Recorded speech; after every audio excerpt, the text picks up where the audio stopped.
What do you do when two warships close fast and won't answer the radio? On October 8th, 2025, John Finn didn't flinch. No hard turn, no provocation. Instead, a 5-inch gun eased 5 degrees starboard, cram lit to ready, and a Seahawk's green laser touched the opposing bridge. Twice. Was that a warning, a designation, or something else entirely? If you've ever wondered how modern navies talk without words, this is your case study. Radar modes logged, AIS silent, and a measured VHF exchange that widened the gap without a single shot. Before we move on, please take a moment to subscribe to the channel and like the video. They closed fast and stayed quiet, and that is exactly why John Finn did not give them a turn to chase. A hard maneuver would erase the most valuable thing on that bridge: a clean record. When a ship holding a lawful transit meets silence on the radio, the first move is to build the facts. So the logbook filled, not with guesses, but with numbers. Bearings, ranges, pulse widths. You win the argument you can prove, not the one you shout. The opening geometry was simple and tight. John Finn held 26 to 27 knots on a steady track through international waters. Off her starboard quarter, 2 Type 052D destroyers, hulls 172 and 175, rose from the haze and matched the run on near-parallel lines. No AIS, no hails. Their wakes told the story of speed, not intent. A parallel closure is pressure because distance shrinks without the clarity of a crossing signal. A crossing would force decisions fast. This did the opposite. Slow squeeze, rising risk. Unknown radar modes, unknown fire control posture, unknown willingness to talk. Those unknowns are how a routine transit spirals. On the bridge, the helm kept the lane straight and the screws even. That steadiness gave the Combat Information Center what it needed: a stable baseline. CIC tightened its plot, marking each bearing rate change and range ladder step, while the electronic warfare team pulled the thread on emissions. The SLQ-32 caught the surface search rhythm associated with Type 364 and flagged short bursts of active X-band surface modes. Nothing flashy. Enough to watch, enough to timestamp. Every sweep had a time. Every spike had a line in the log. The second set of eyes came off the deck. An MH-60R Seahawk lifted and settled into a low orbit about 0.7 of a mile offset. Not dramatic, useful. Its MX-20 FLIR pushed a steady, stabilized video back to CIC.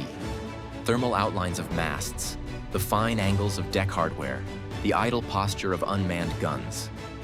The crew saw more than distance. They saw behavior. Small deck movements, bridge window glare, and the empty stations that matter when you're measuring intent at speed.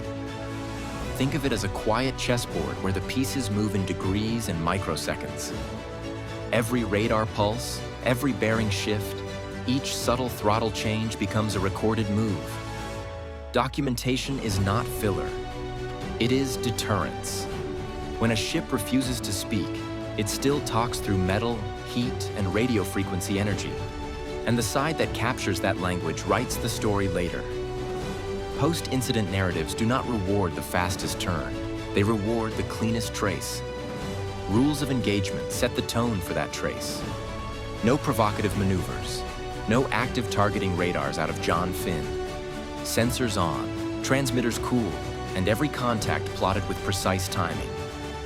That restraint was not passivity. It was control.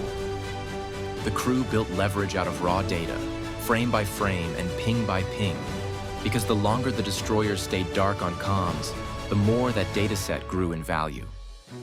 Minutes stretch in encounters like this. Without a single call on VHF, the ledger on John Finn grew thicker, bearing drift recorded, speed held, emissions cataloged. And then the ship sent its own non-lethal signals in the open. The Mark 45 5-inch mount eased 5 degrees to starboard, a small, deliberate change visible to any lens. Cram cycled to ready, logged as a routine systems check. Legal, observable, recorded. No threat declared, yet no doubt about readiness either. With posture set, sensors rolling, and the helicopter feeding eyes on detail, the communication channel shifted from voice to visibility. The next signal would carry across the water in a straight line, not through a speaker. It would be light. Why would a US helicopter touch a foreign bridge with a green beam twice? Because sometimes the cleanest sentence at sea is written in light. The Seahawk had the tools to make that point without saying a word. Under the fuselage, the MX-20FLIR held a rock-steady image of the lead destroyer's bridge, while a precision laser designator sat ready under the sensor operator's thumb. Pilot and sensor operator worked as a pair, one flying a smooth, predictable racetrack at about 7/10 of a mile, the other trimming focus, range, and gain until the panes of the bridge windows filled the screen. The feed flowed to the ship in real time, every frame time-stamped, every movement archived. A laser on a warship is risky language if you speak it wrong. Color, pulse, and duration change what it means. A steady, coded pulse can mean designation. A brief, single illumination can be a nudge. Overdo it, and it reads like harassment. In this case, the choice of green mattered. The human eye detects green more readily than red or blue. So the beam is visible against sea glare and steel, even in daylight haze. Short, controlled flashes at low energy settings reduce the chance of harm, while keeping the message unmistakable to the watch team behind those windows. Laser designators live inside safety classes that account for power, divergence, and distance. At helicopter standoff ranges like this, operators can use eye-safe or reduced risk modes that spread energy enough to avoid injury while still painting a clear spot a bridge team will notice. The same hardware can send coded pulse trains when guiding weapons, but that language is precise and sustained. What the Seahawk sent were taps. 2 quick touches, separated by calm seconds. No code, no dwell. The difference is not subtle to trained eyes. Those taps landed on glass for a reason. The bridge is where authority sits at sea. A dot on armor tells a deckhand nothing. A dot on the bridge says, "We see your command team, your helm, your conning officer." It also says our optics are locked and recording, because the MX-20 stream shows the dot and the reaction in the same frame. That pairing, laser plus FLIR, creates a synchronized audit trail. Modern maritime incidents hinge on what can be shown, tied to time, and attributed to a unit. A visible beam and a stabilized video feed are the kind of evidence that survives arguments later. This was posture, not provocation. No fire control radar from the US ship. No weapon crews manned on open decks. The Seahawk maintained a predictable orbit with steady altitude and speed. The beam never lingered. The ship held course and speed. Restraint framed the act so it read as awareness, not threat. The reaction came first in the spectrum, then on the radio. Chinese emissions ramped. Surface tracking modes went from intermittent to active. You could see the pattern settle into a faster update, a tell that the lead destroyer wanted tighter data, range, bearing, and rate locked with more precision. That raised the stakes, not the temperature. The US side stayed on passive sensors, letting the Seahawk's feed and the ship's logs capture the shift. Then VHF cracked open in Mandarin. Calm, deliberate, formal. The reply came back bilingual, steady cadence, citing the law of the sea and the unsafe nature of a dark, close approach.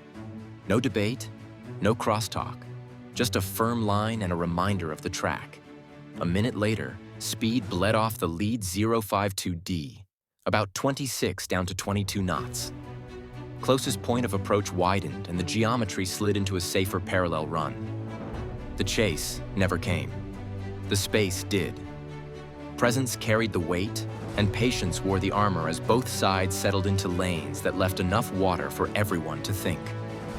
Modern naval power speaks with data, light, and restraint. The record becomes leverage when every pulse, frame, and bearing is time-stamped. A green beam across a bridge says, "We see you," and stays on the safe side of the line. If this mix of sensors and calm comms interests you, subscribe and tell us in the comments which non-kinetic signal carries the most weight at sea. Next time, we'll break down how carrier air wings and fast missile boats change the calculus inside 50 nautical miles, where fuel, missile range, and airborne targeting compress decisions and reward the side that manages timing.